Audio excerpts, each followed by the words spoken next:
Hello and welcome. I'm doing a collective reading for the end of the stream, and I'll be uploading these onto YouTube. We'll see where this takes us. This will be a reading also for Kika, but mostly it's like a collective reading. It's kind of a general kind of thing. We've been talking about a lot of stuff tonight, so we'll see what comes out in the cards just to wrap things up. If you're here and watching and listening, seeing this images intermittently and wanting to check this out again, I'm uploading so that you can see it in full with a consistent set of images. I'm in a place where internet, it's kind of like it connects sometimes, you know? It connects sometimes. 8 of Cups. The 7 of Rods on the bottom. What am I seeing?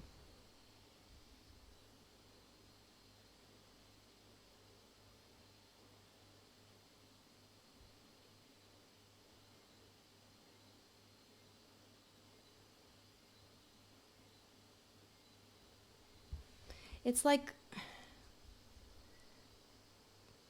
leaving before you know you've left. Going somewhere. 8 of Cups is a lot more like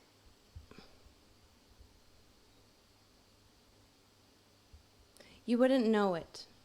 You wouldn't know it. What you might perceive as leaving something, even still, you might not perceive that you've even left something. There's like an era, the end of an era going on here. I mean, it only makes sense that, you know, there will be these markers in hindsight, that we wouldn't recognize the moment until much later, that there was a moment when everything changed. And it was actually a decision. Now, I've got the moon here, and if it was in the upright, it'd be like exactly right now, you know, with the waning crescent moon, this new moon coming up.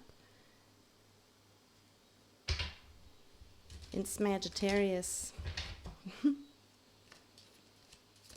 But it's something that we wouldn't know it when it was happening, before you know it. Next thing I knew.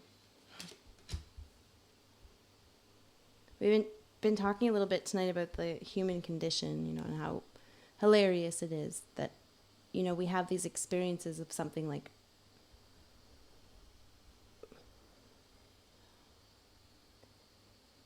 something that feels like regret. There's a regret.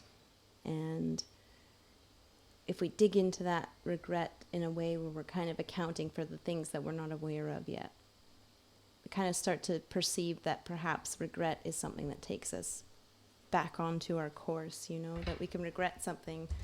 And that doesn't necessarily mean that we did anything wrong. It just kind of basically like that the regret ends up being the evidence for us later down the road that we followed the right path.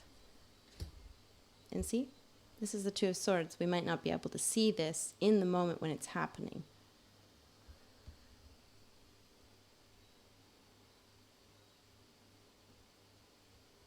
And all we're asked to do here is basically hold a space, or hold like kind of a keep a tether going.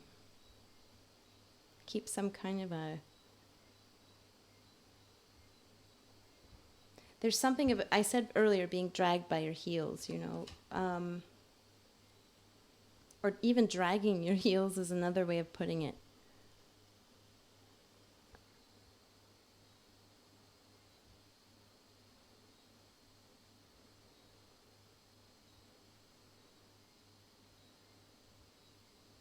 There is a moment when everything changes. I'm seeing resonance in the chat. That's how I feel something big is changing. I'm not sure what. There is a moment where everything changes, but we wouldn't recognize that in the moment when everything changes. It's only in hindsight that we would recognize it. Page of Rods in reverse. Look at all this covering up of the eyes going on here. And I really love how like the light is here shining. It's kind of illuminating in the background.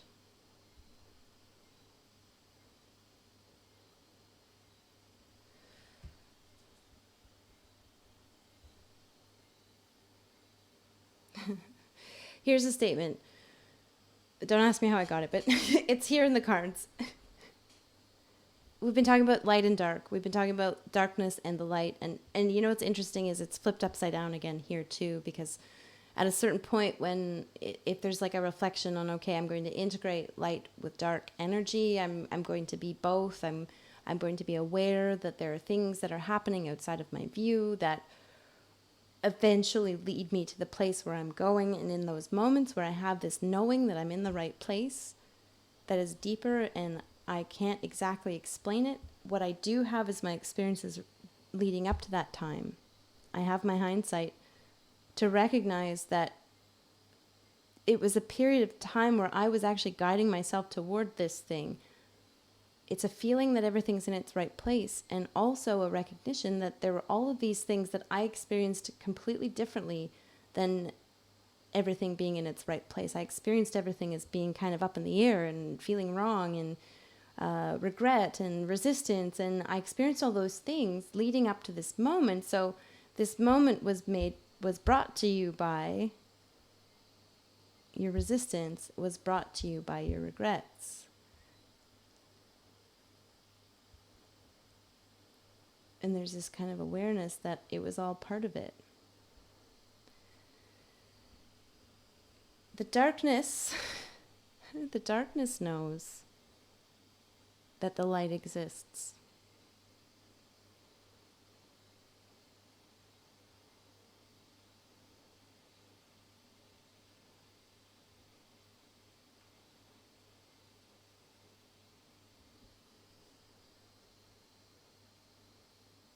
The darkness always knows that the light exists.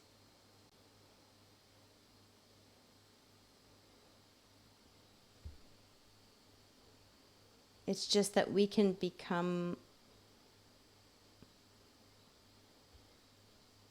or we can be consciously unaware that the darkness exists.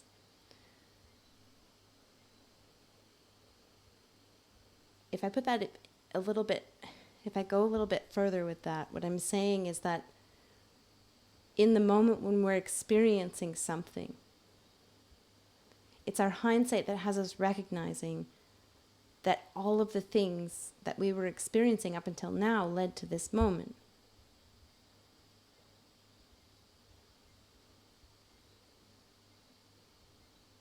In the moment, all of those things that we were experiencing were aware.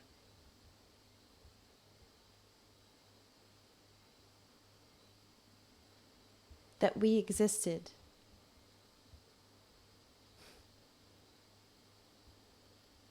And we're aware that we existed and that we weren't aware. Now, I'm just trying to express something. It's really hard to express with words. It's God is watching. I don't know. Santa Claus is watching. I don't know. Whoever you're going to talk about who's watching, that you're being witnessed, that you're being seen, that there's something of a, you aren't aware that you're being watched over.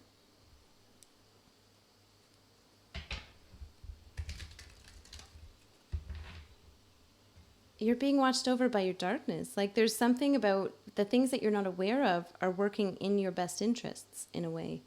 Not always. At least that's not the way we perceive it. But at the same time.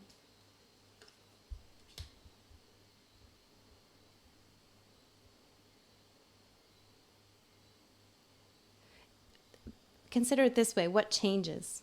What changes? Things that we're unaware of.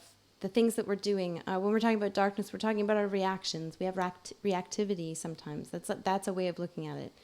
So I have these reactions and I just like, you know, sometimes I really feel like I've got these impulsive kind of reactions, these things that I do. I don't even know why I do them. And sometimes they lead me to a place where I go, wow, I can't believe I knew how to do that. That's amazing, because this really feels like the way I'm supposed to be going. And so we have this kind of understanding that even when we're not aware of ourselves being as great as we are, we still have greatness in us that expresses anyway. It like leaks out or something. And then there's other times where we make this kind of like impulsive decision and it didn't go at all how we intended, which is really interesting, because when we make an impulsive decision, we haven't made a plan. Yet we can still have a perception after an impulsive decision that it's not what we would have intended had we been conscious of it. So there's kind of like hidden in the darkness, hidden in the things we're not aware of, in our impulsive reactions to things, there's a whole rich body of information for us about who we are.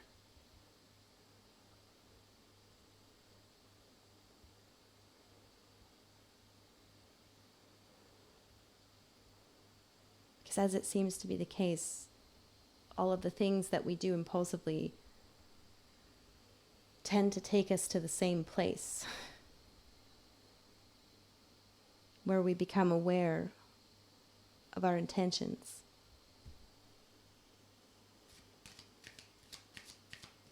And it's the results of things. Like, so, oh, the devil. Oh, my goodness.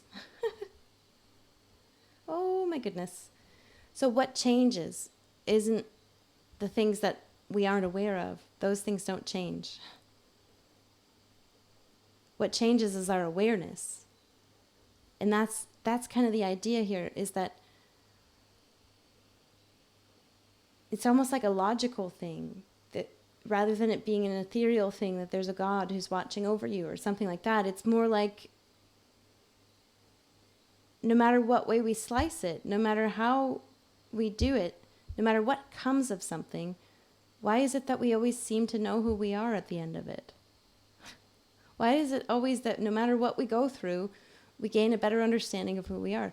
It's like no matter what we produce in our lives, we take an action and it results in something in particular, and whether we like it or we don't like it, it still leads us to a place where we know more about who we are. And so it's almost like the darkness wants to be seen. And the darkness is knocking on your door. And it's only when there's a result of some kind that we end up opening the door. And every time we open the door, we're met with the same figure, in a way.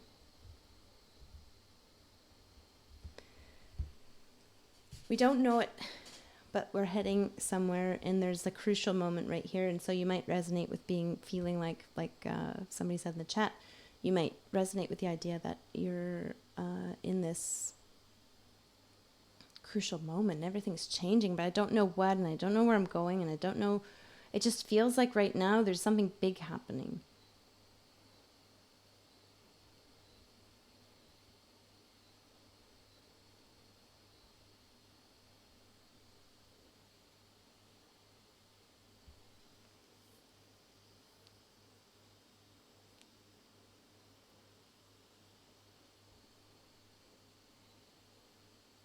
Something's going to change. You're going to become aware of something that you didn't know before. And you know what it's going to be every single time? It's going to be the same thing, right? You're going to open that door, you're going to look, and you're going to see yourself.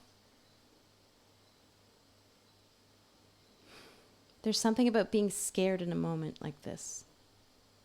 The devil is fear. The devil is... We like to say fear holds us back, but then we got a reading not too long ago, which will be up on YouTube. I think it's... whose reading is it? It's Retrospin's reading, so feel free to check that out too. In a way, fear expresses, consciously as something else. It might, in that reading, it expressed as regret. And the regret ends up leading to a place where you try something to alleviate a regret or to account for a regret. And then you open the door and then you see yourself. There you are.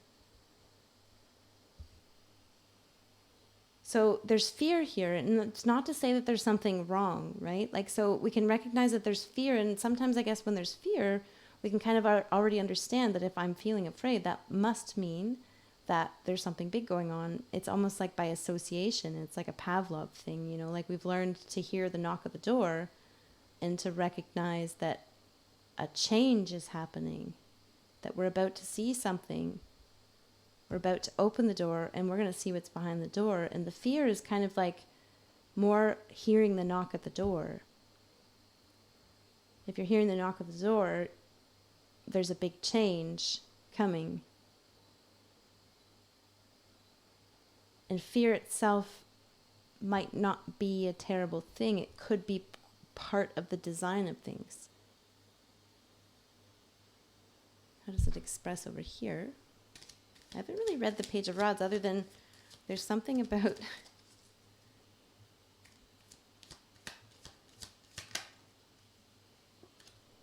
there's the Queen of Pentacles.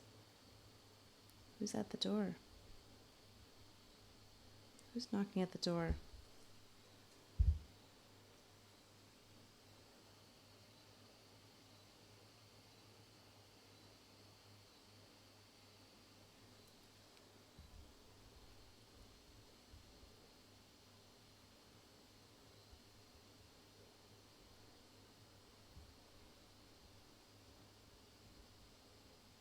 The darkness doesn't see you. It does, but it doesn't.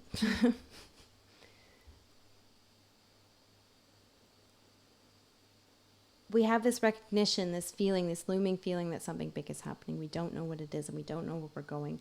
It kind of expresses, or it basically like there's something about, there's a fear going on, or it's more of just like that automatic response of hearing the knock at the door, that, you know, we just have a recognition in here and there's a reaction.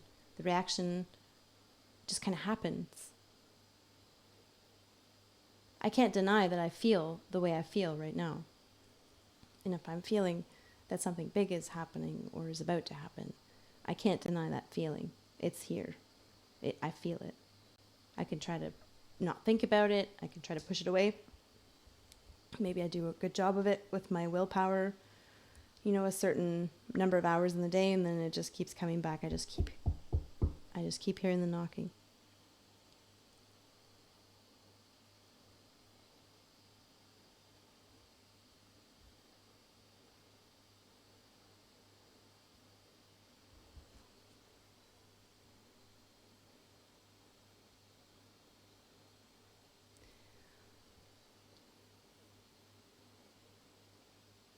There's something about this expression here, this kind of putting the hat down over the eyes, covering the eyes, and the Queen of Pentacles.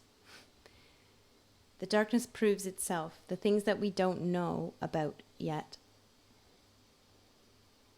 There's something about how they don't make themselves known. They don't see themselves. If they were to see themselves, if these things, there's things about us, right? If follow me along with this one if you can. I'm not sure if I'm going to be able to express it, but we'll try. I'll try, and we'll see how it goes. Let's make a character of the darkness. Let's say the devil. Let's say that there's a character. There's a part of us that is unaware. There's a part of us, that is operating outside of our awareness. That I have a whole other version of me that is in the dark, sometimes called my shadow, sometimes, you know,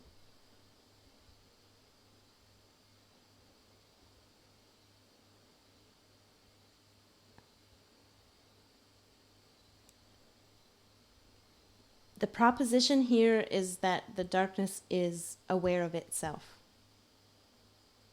because otherwise it wouldn't hide. There's something of an act of wearing a hat, and okay, yeah, maybe the hat's too big and then it slips down and it covers your eyes and well, I don't know. But the thing is that if you once saw and then you stopped being able to see, you would still know that you once saw. And darkness is that. That's the nature of the darkness. Is what goes into the darkness, what goes into what we hide from our awareness, is something that we once saw. Our fear isn't based in nothing. Our fear is based in something that we once saw, that we hid ourselves from. And just in that, if you follow me along with that, I can't really provide much evidence for that with these cards right here, but just follow me and believe me with that for a minute. That our fear is based in something that we once saw and we hid ourselves from.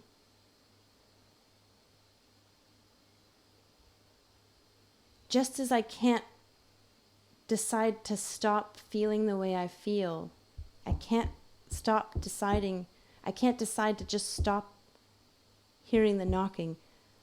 When I feel afraid, I feel afraid. I can't just tell myself, don't be afraid. I feel afraid. And as much as I might have techniques to kind of push it out of my awareness, I'm not afraid, I'm not afraid, I'm not afraid. That's just kind of aggravating the situation. It's just pushing more and more and more of it into the darkness. It goes somewhere, right? The whole idea there, though, is that in order for there to be fear, at one point there was an awareness of what there was to be afraid of. And so, in a way, it's kind of a logical evidence that the darkness sees itself. The darkness knows that it creates itself. It's like a little hint or a secret for you about what it is to hear the knocking. It's one thing to be unaware. It's one thing to just be completely unaware of something. I didn't know that. I didn't know I had that in me. Wow. Where did that come from? That kind of thing. Just act impulsively and then all of a sudden something comes out and you didn't even know where that came from. It's one thing, the awareness, our conscious awareness has this kind of innocence about it that it really doesn't, it hasn't seen its darkness. What we sacrifice when we push things away or we push things aside or we try to not deal with it or we try to not experience something or we try to will ourselves into not feeling the things that we feel, like not being afraid. When we push those things into the darkness, what we're pushing with it is our awareness that they ever existed.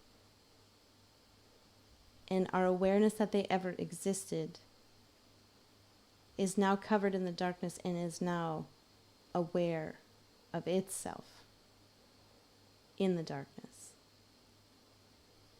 I hope you can stay with me on that. Our first message was to witness yourself witnessing something amazing.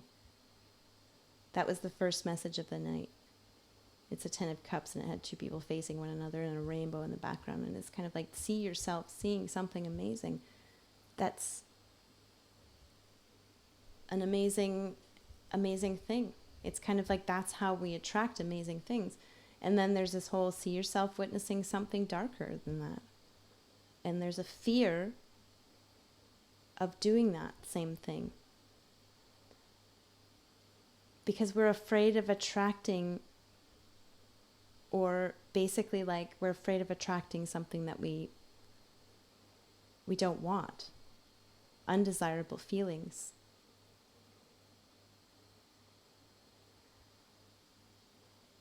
Hi Jersey, hello. Sorry about the video. It's all choppy. We're in a different country, so where the internet is kind of intermittent. Intermittent.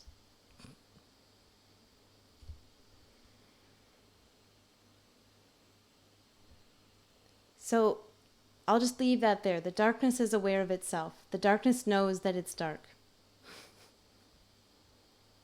It's something that became dark. It's something that was hidden. It's something that knows how it got there. And this here, the Queen of Pentacles, it expresses as something that knows how it got there. And so there's a clue for you in your own darkness, in the things that you don't know about yourself. As much as you might feel like you're just going to like randomly travel into this darkness, so you say, like, what are you talking about, right? It's not random. It's precise, because something that's aware of itself acts as itself. If there's one thing you can say about your darkness, is that it's 100% genuine and truthful. Your darkness will always tell the truth. As much as we see the devil and we see these lies and things, it's actually our consciousness is what's capable of being deceptive. Our consciousness is capable of forgetting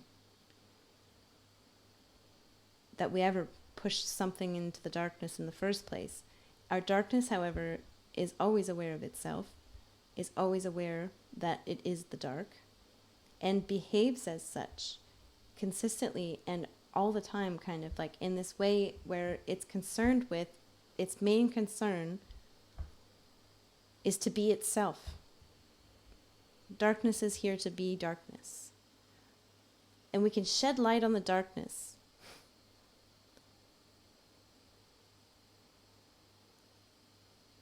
But like we got in that last little collective message before we went on, I don't think I recorded it, but it's basically, it's not so much that we're looking to identify what is in the dark, because we kind of got that as the readings progress tonight. We're never going to retrace our steps and know exactly what we left behind when we left one place and went to another place.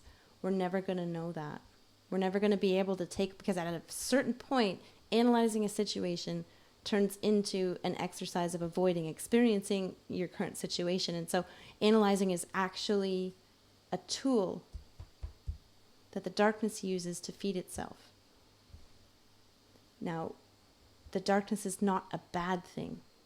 It's a lovely thing. Those are the places where some of the most wonderful things come out all of a sudden, and they surprise us. We surprise ourselves with amazing things that we didn't even know we had. Those exist in the darkness, so we're not going to write it off. Shadow work isn't about killing your darkness and becoming a being of all light.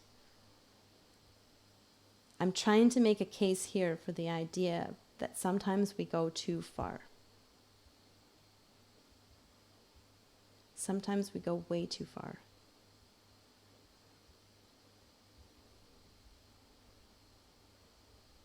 And the OBS just disconnected, so I'm not sure if you're all getting this message now, but it'll be here for the YouTube reading. And it's reconnected, so hopefully everybody kind of comes back. Sometimes we go way too far with this idea of shedding light on the darkness. That we get to feeling as though we're supposed to be able to know in this moment when we hear the knocking, who's on the other side of that door. We're supposed to be able to know, but we don't, because we haven't opened the door and we don't know.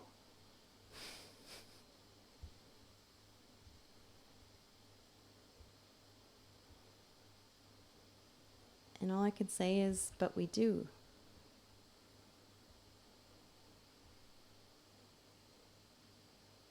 Because the only person, the only thing, the only being who could ever knock on a door in such a way where you could feel it is you.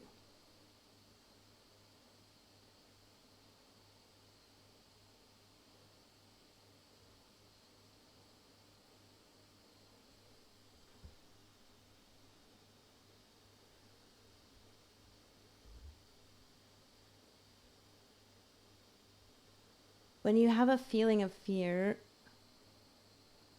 or a looming feeling that you should be figuring out where it is you're going, you have an understanding that there's something big is happening right now, and I know that I'm there's a big change, I can feel it, and I just don't know what's going on.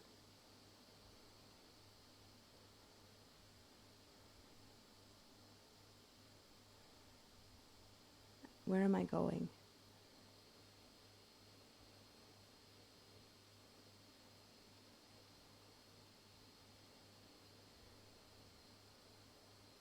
That feeling comes from inside of you.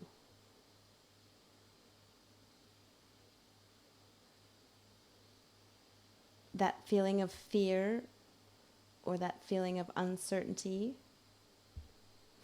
well, feeling of uncertainty is the nature of who you are. We can't know everything and we can't ever explain everything. That's kind of that hilarious human condition. And that feeling of fear, that feeling of knowing, it has to be you knocking.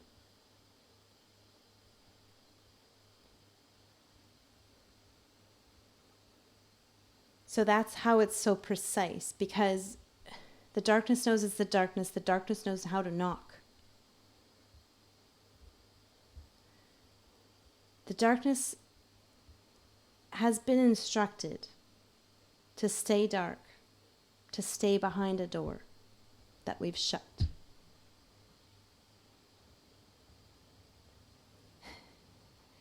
And once we forget that we ever shut that door,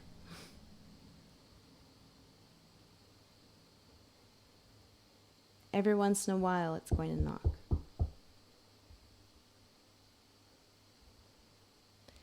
When we hear knocking at the door, when we sense that something big is about to happen, you won't remember what it is that you put behind that door.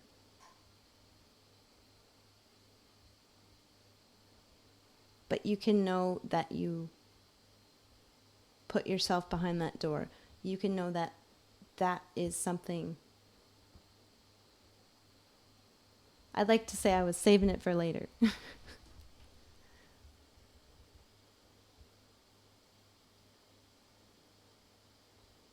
That the diving into the darkness, shedding light on the darkness, isn't necessarily about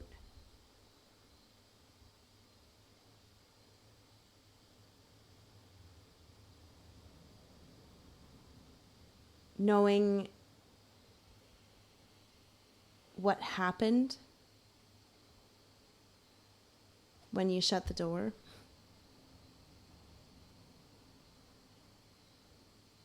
It's more about tuning into the knocks. And it's more about becoming aware that whenever you hear a knock, it's you.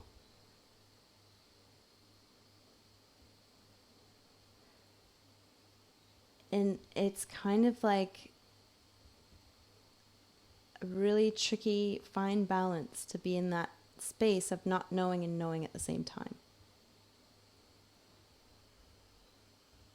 As soon as you entertain the possibility that it's you knocking on that door, your brain can't help but conclude that logic that your darkness knows that it's in the dark. Your darkness is aware of itself.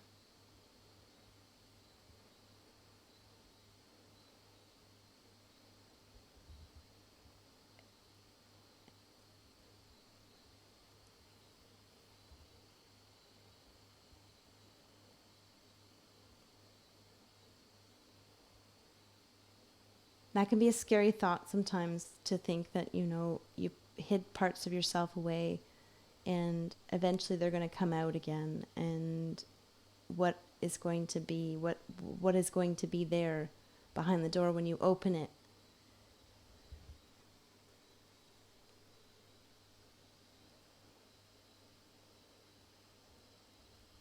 And it's always that impulsive decision to open the door. What is it that opens the door? Well, your guess is as good as anybody's. Might as well just start opening doors or start doing this. I don't know. It's like it's an active impulse to open a door. That when we hold awareness for the fact that there's a version of us behind the door, We hold awareness that there is a door, that what we're hearing is knocking, and basically then we start acting out of impulse. The impulse, no matter what the outcome is of that impulse, it always takes us closer to who we are. It's courage. That with that awareness, and we start acting with that awareness, that if a desirable thing happens down the road, or if we kind of like an outcome of our actions, we can see it, we can connect, we do something great happens, we can say, well, that feels like it aligns. Thank goodness I found that part out about myself, that I was capable of doing that, or that I did that thing for the first time and I didn't know how it was going to go, and it actually went really well, and that aligns with who I am.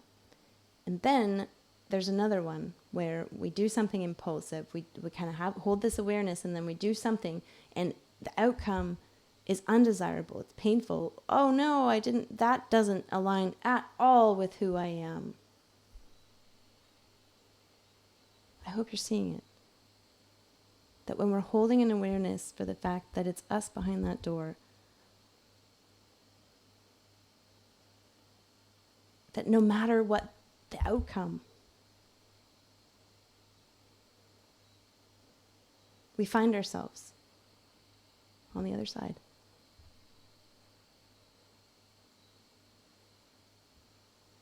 No matter the outcome.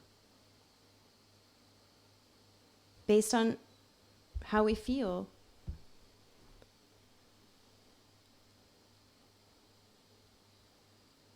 based on that kind of deeper knowing that we end up having. This feels like it's in alignment. This feels like it's not in alignment. This feels like something I would have intended had I been conscious. This feels like something I never would have intended to happen. And we get more and more tuned into who we are just by holding an awareness of even the possibility that when we have this feeling that we're supposed to know something, that we're going somewhere, that we don't know something, but something's happening.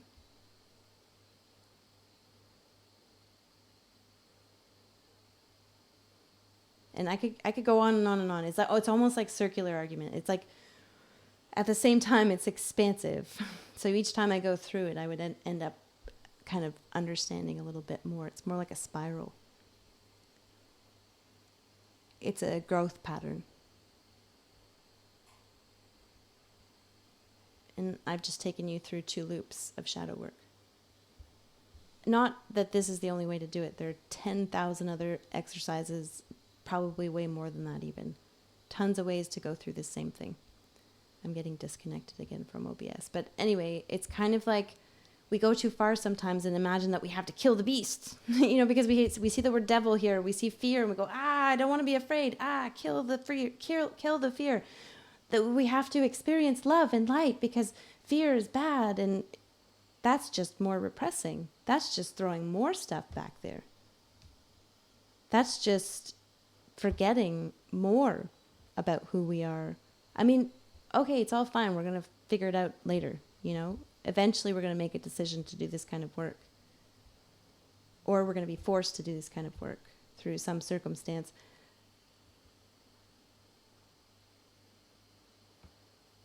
I hope that I can kind of help to describe that it's not, don't go that far. Don't go so far as to assume that you have to illuminate all of your darkness. Our darkness is a wonderful thing. It's a thing that if it didn't exist, we wouldn't be able to have the certainty of who we were when we started to discover its existence. It's what helps us integrate ourselves into our own experience. We need it. Without it, we'd just be floating around and having zero variation and zero discernment whatsoever. is this for me or is this for somebody else? And we would actually be powerless. Our darkness gives us the power to understand our own purpose. I'm really glad I'm recording this because I'm going to watch back and see how many times I repeated the same things over. Because I don't really have a sense of how long I've been on this, like maybe an hour or something. My guess is an hour and 23 minutes. I don't know. I feel like that's going to be about it. The stream keeps cutting out, so I'm going to upload this onto YouTube. And when I do that, hopefully it'll make a lot more sense than I can only imagine it makes when you're getting cut out and frozen and then back in like 10 sentences later. I'm really glad you came with that kind of like energy, Kika, because that kind of brought us to this kind of really concluding kind of place. In conclusion, hold some space for your darkness. That's all you need to do. That's it. And as your darkness begins to knock, the prize is no matter what you do, you can't go wrong. No matter what you do, you're going to find out who you are. Now, not to say that everybody wants to be walking around making all kinds of like, terrible decisions all the time and saying like, oh, that's not what I wanted. That's not what I wanted. That's not what I wanted. I never would have done that. And because at a certain point that gets a little bit, discouraging or something. But at the same time, I mean, there is something to be said for the constant failure. It's kind of a concept where somebody who constantly fails is somebody who has the best chance of knowing themselves at the end of all those failures. It's kind of like failure is a teacher. Failure lets us know who we are. Like when we say something of like, that is not what I wanted, it's just as fruitful, if not more fruitful, than this is what I wanted. Or I didn't even know I wanted that is even more powerful. I didn't even know I wanted that is one where those are those gems, those happy accidents. Anyway, I'm going to just leave it at that. I'm going to press stop for the YouTube. Thanks for watching, and I'll see you later. And feel free to check out the other readings and whatnot. Bye.